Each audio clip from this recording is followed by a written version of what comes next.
Hello everyone and welcome to my next smartwatch review. Today we have the T-Rex 3 Pro.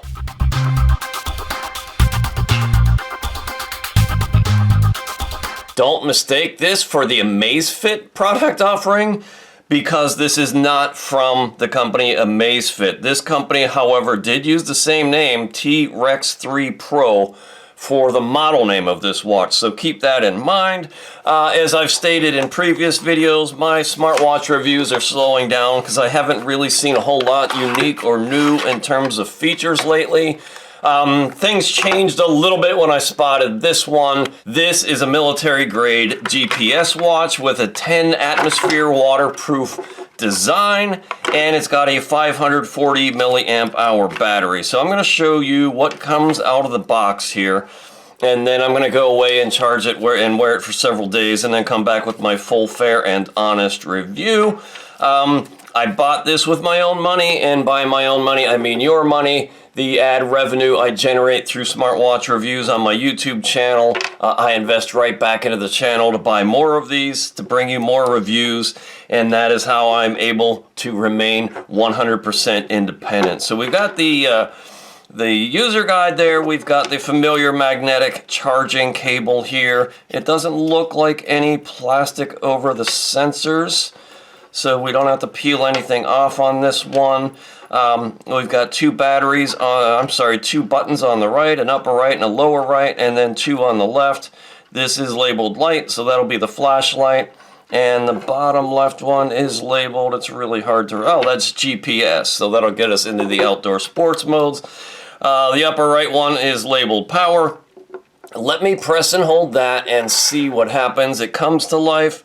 Okay, so this is going to be model HT37, and it's going to use an app called FitCloud Pro. So yeah, this underlying the T-Rex 3 Pro branding, it's really the HT37 smartwatch.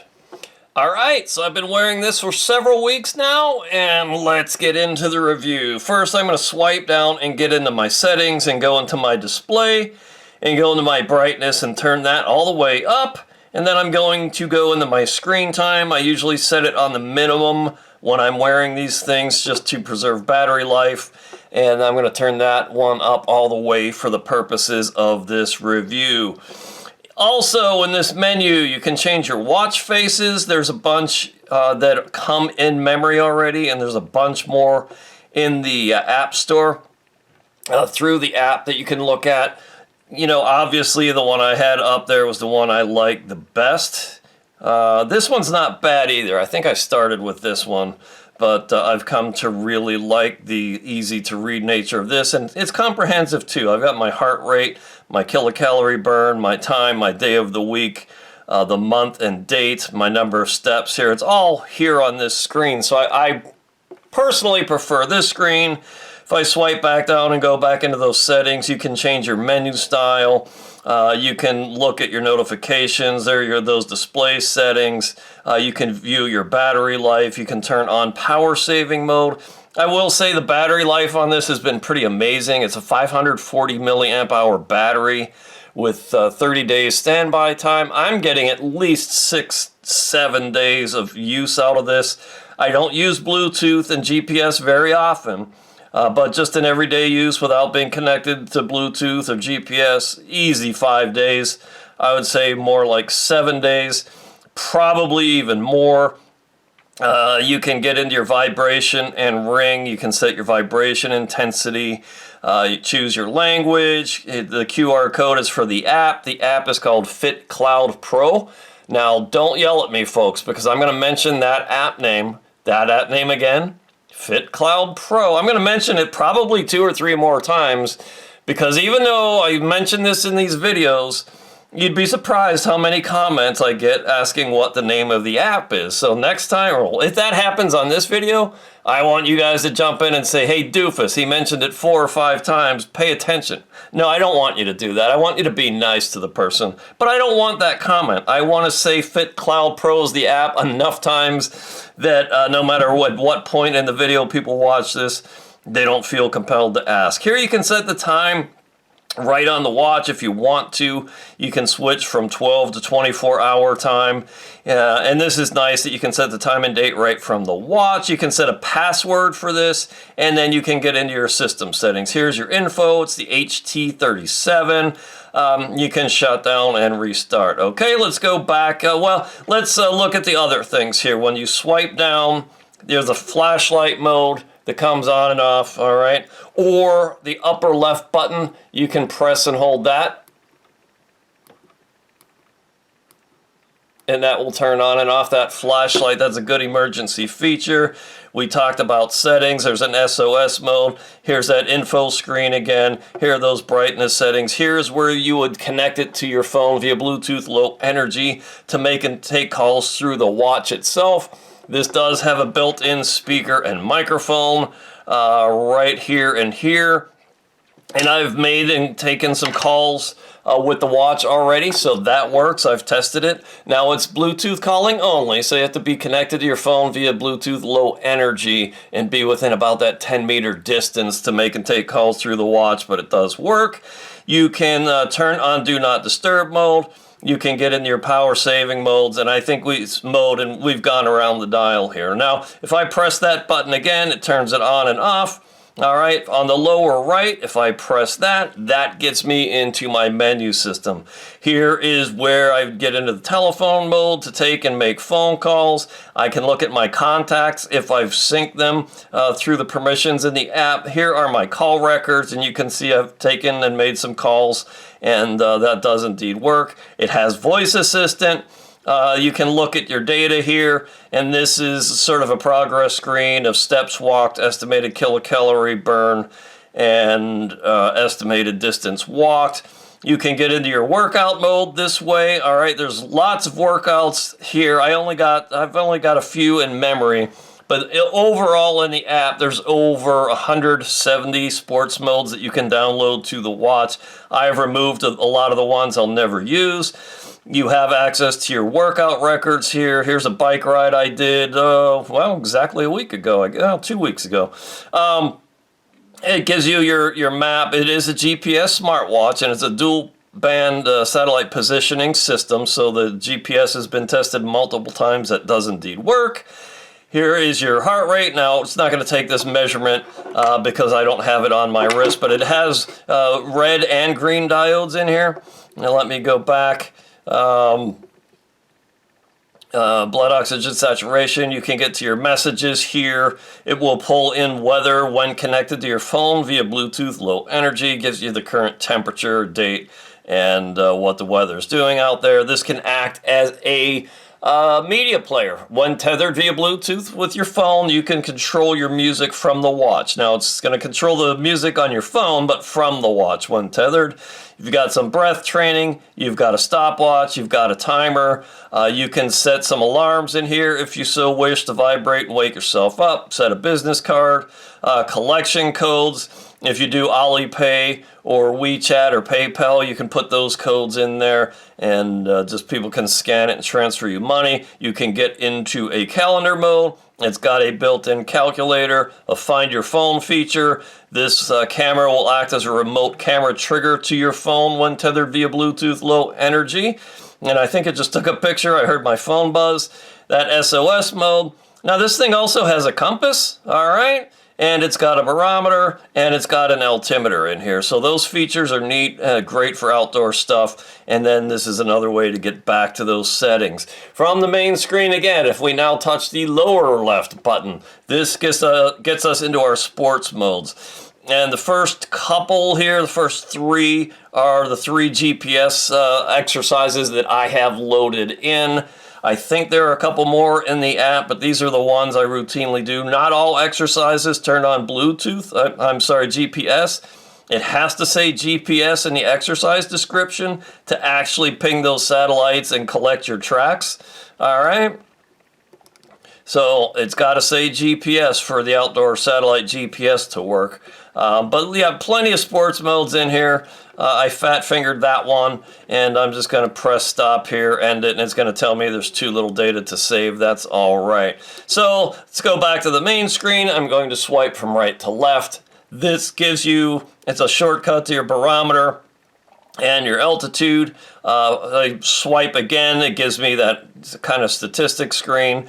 Estimated distance walked, steps walked, and estimated kilocalorie burn. And let's see if we swipe up, it does give us the detail here. The calories, your steps for the day, your estimated distance, and you can see when over the course of the day you made those steps, and you can get your last 7 days worth of step data. So that's all pretty cool.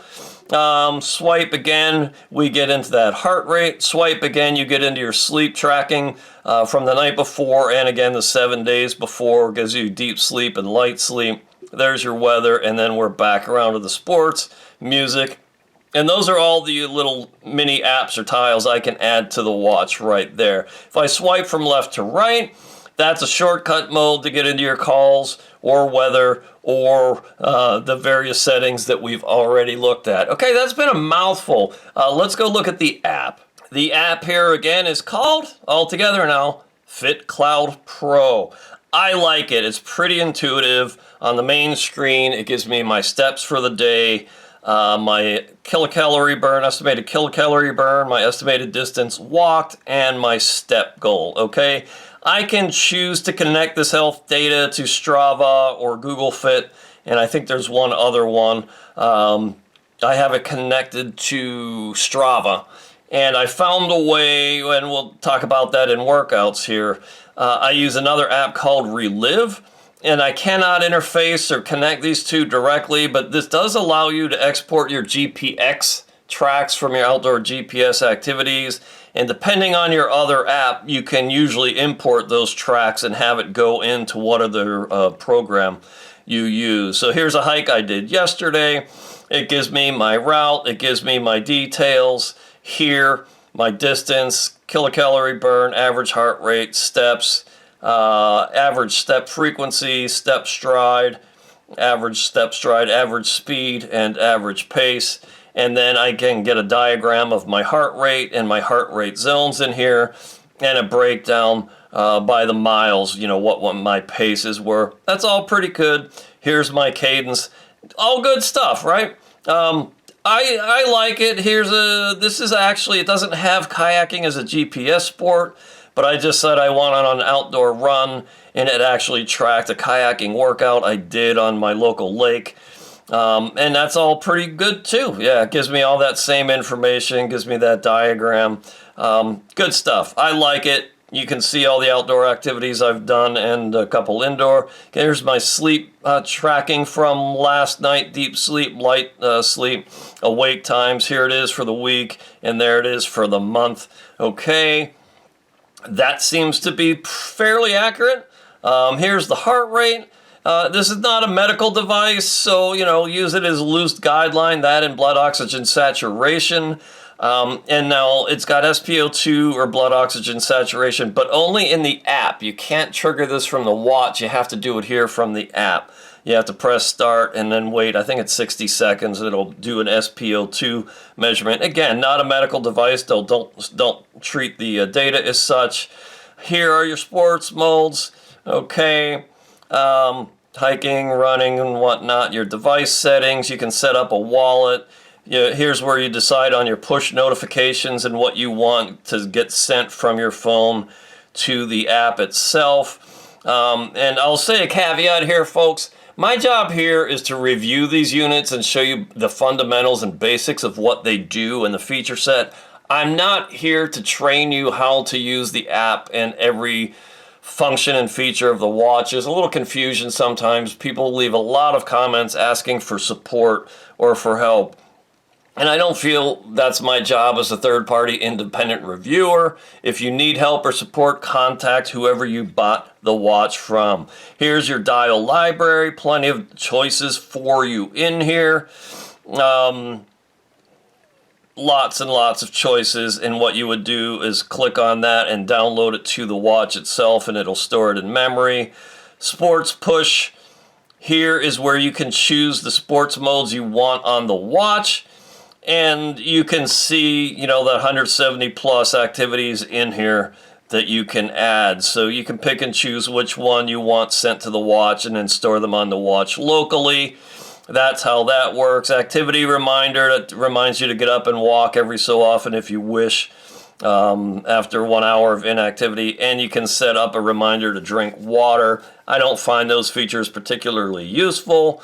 And then weather reports, you can turn that on and off, whether to send that to your watch. Raise to wake, if you want to just lift your wrist and have the watch face turn on, here's where you would turn that on. I personally turn that off to save battery life. Automatic health monitoring, I have that enabled. Find your watch, wrist preference, hour style, it's 12 or 24 hour time, and a few other settings. And then you can get into some personal settings here, your exercise goals. You can change the units from imperial to metric, for weight from metric from kilograms to pounds, and for temperature from Celsius to Fahrenheit.